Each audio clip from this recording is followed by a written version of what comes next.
Salve, salve, meu amigo, minha guerreira, meu príncipe, minha princesa. Olhe, rapaz, que esse ano de 2005 castigou aí numa quantidade, numa enxurrada assim, num solavanco de atualização legislativa sem precedentes. Mexer aí no Código Penal, mexer no Código de Processo Penal, mexer aí num monte de legislação penal extravagante. Mas nesse encontro eu quero tratar de um ponto muito específico, que isso tem cara de prova, isso já foi modificado, já está em vigor, então muito provavelmente vai cair nas próximas provas, né, que estão sendo organizadas aí pelas bancas examinadoras, tá certo? Principalmente para você, se vai enfrentar a formosa Fundação Getúlio Vargas, principalmente aí nos exames da OAB. Então vem comigo que eu quero tratar com vocês agora um ponto específico trazido pela lei, anote aí, 15.272 de 2025,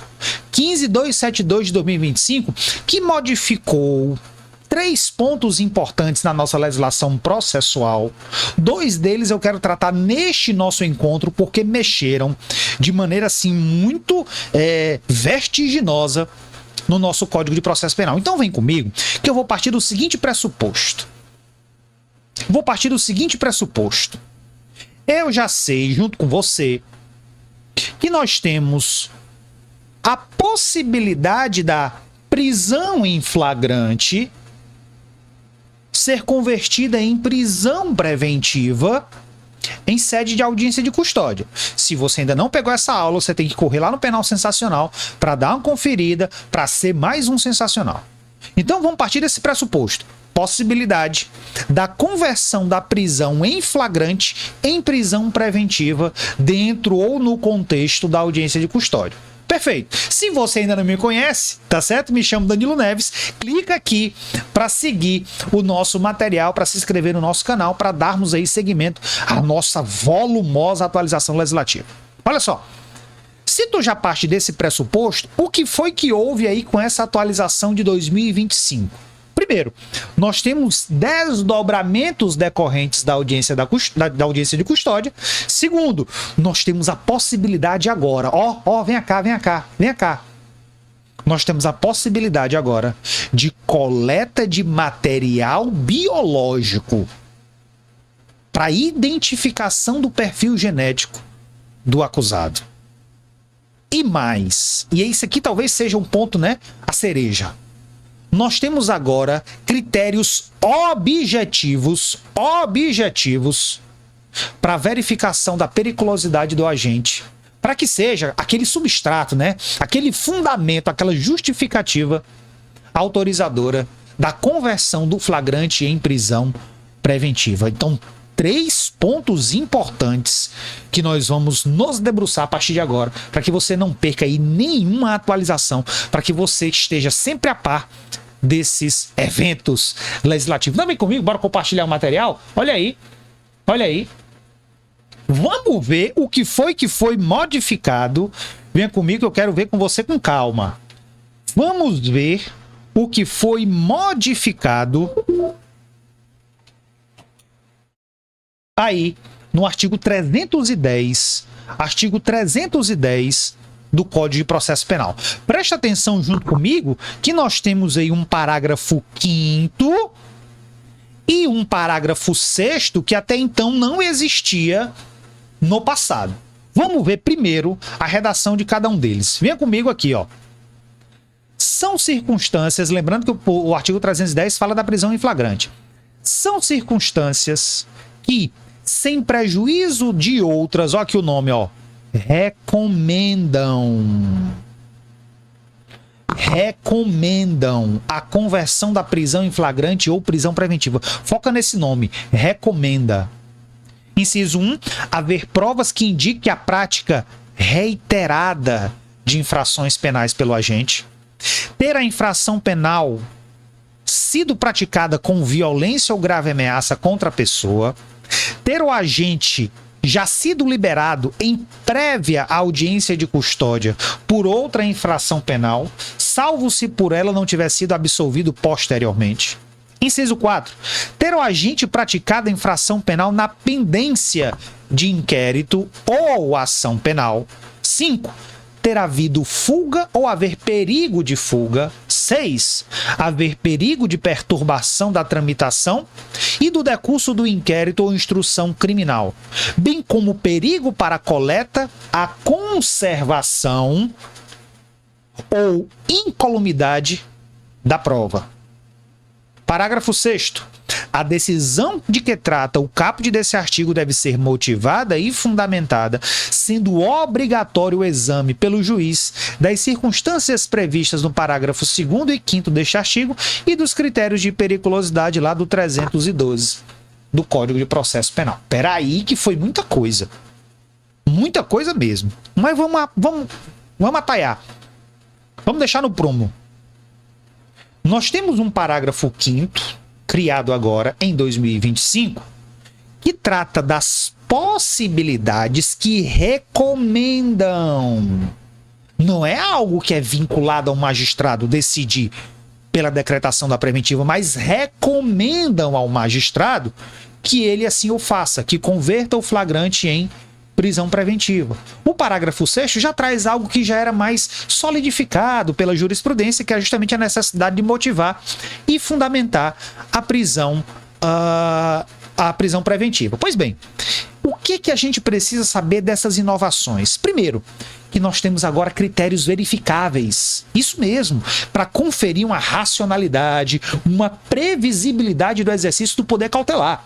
Então veja que nós temos aí, claro, nós ainda temos discricionariedade? Sem sombra de dúvidas, mas se reduz bastante essa discricionariedade, deixando, portanto, de certa maneira, mais amarrado para que o magistrado decida pela conversão ou não da prisão em flagrante em prisão preventiva. Aí vem um questionamento. Ainda há a possibilidade do relaxamento da prisão, caso seja uma prisão ilegal? Sem sombra de dúvidas, isso não morreu. Até porque nós temos isso como uma previsão constitucional, essa possibilidade do relaxamento da prisão quando a prisão se torna ilegal. Então isso não foi modificado, até porque nós temos diretrizes de ordem constitucional. E esse verbo, lembra? Recomendar, claro, ele trata de situações em que o magistrado não vai afastar a análise do 313 e 312 do Código de Processo Penal, que nós já conhecemos, né? As hipóteses e os requisitos da prisão preventiva não afasta de maneira alguma, tem que ser analisada, mas ele traz, ó a palavra, zonas aceitáveis. Ele traz, ó a palavra, vem comigo, um checklist. Olha aqui como foi que eu coloquei. Ele traz zonas aceitáveis. Ele traz um checklist em que fornece o magistrado o quê? Um itinerário. Nós temos ali a possibilidade em que recomenda, portanto, a conversão da prisão em flagrante em prisão preventiva. Então nós temos aí mais amarrado, nós temos situações que estão mais assim adstritas ao dispositivo legal. Então como é que eu venho com você para a gente resumir esse evento aqui, essa atualização? 3 pontos importantes. Primeiro, nós temos combate à reiteração delitiva. Sim, tá lá quando o cara, por exemplo, pratica reiteradas infrações penais. Vem aqui, vamos acompanhar com calma. Pratica, reiteradas infrações penais. Temos outra possibilidade, quando é liberado em audiência de custódia por outra infração. É mais ou menos aquela circunstância, isso já vem muito na prática. O sujeito aparece hoje na audiência de custódia preso em flagrante por eventual roubo. Só que na semana passada ele tinha sido apresentado à audiência de custódia por outro crime semelhante, por exemplo, um furto, que não traz, se for simples, não traz a possibilidade de uma prisão preventiva, e foi concedida a ele a liberdade provisória, né? Com algumas medidas cautelares, por exemplo, monitoramento eletrônico, recolhimento noturno. Aí o cara aparece na audiência de custódia na semana seguinte por infração semelhante. Ou seja, nós já temos um evento aí que demonstra o quê? Uma reiteração delitiva. Recomenda-se, portanto, a conversão em prisão preventiva. Segundo ponto, gravidade e instrução processual. Olha aí. Gravidade e instrução processual. Quando os crimes são cometidos com violência ou grave ameaça contra a pessoa, quando há o perigo de fuga, quando ele perturba a prova, por exemplo, ameaçando a testemunha, tendo atitudes, portanto, que demonstram que ele vai se desfazer das provas, comprometer a existência delas, recomenda a conversão em preventiva. E o terceiro ponto também é muito importante, claro, nós já vimos trazendo isso de maneira mais sólida pela jurisprudência, que é a necessidade de fundamentação concreta. E isso está lá no parágrafo 6º, quando eu mostrei para vocês. Reforça o dever de fundamentar e justificar com fatos, não esqueça, contemporâneos à decretação da prisão preventiva. Então nós temos aí esse novo manifesto legislativo, né, que já está em vigor. Norma processual entra em vigor a partir do momento de sua publicação, claro, desde que não haja vacatio legis. E aí o segundo ponto de hoje, para não pegar muito seu tempo, para você já estar atualizado, você que está aí assistindo, onde quer que esteja, para você já estar atualizado. 310A do Código de Processo Penal. Olha aqui, ó. No caso de prisão em flagrante, olha aí, por crime praticado com violência ou grave ameaça contra a pessoa, crime contra a dignidade sexual ou crime praticado por agente em relação ao qual existem elementos probatórios que indiquem, ó, integrar organização criminosa que utilize ou tenha utilizado à sua disposição armas de fogo ou em relação ao qual seja imputada a prática do crime previsto no artigo 1º da Lei 8072, ou seja, crimes hediondos. Os crimes hediondos estão lá previstos no artigo 1º. O MP, ou a autoridade policial, olha aqui, deverá requerer ao juiz, ó, a coleta de material biológico para obtenção e armazenamento do perfil genético do custodiado, na forma lá da Lei 12.037, que é da identificação. Gente, olha que loucura! Então nós temos aí o dever do MP e da autoridade policial nessas condições, né? Crime cometido com violência ou grave ameaça, crimes que envolvam dignidade sexual, crimes que envolvam organização criminosa com armas de fogo e os crimes hediondos, para que na audiência de custódia, venha cá, para que na audiência de custódia seja coletado material genético para que seja identificado o custodiado. Professor, que história é essa? Será que isso, é a primeira pergunta, né? Será que isso não afronta aquele princípio básico da não autoincriminação? Já coloque este lado que isso não tem nada a ver. Até porque a história da não autoincriminação é justamente eu não sou obrigado a produzir provas contra mim mesmo.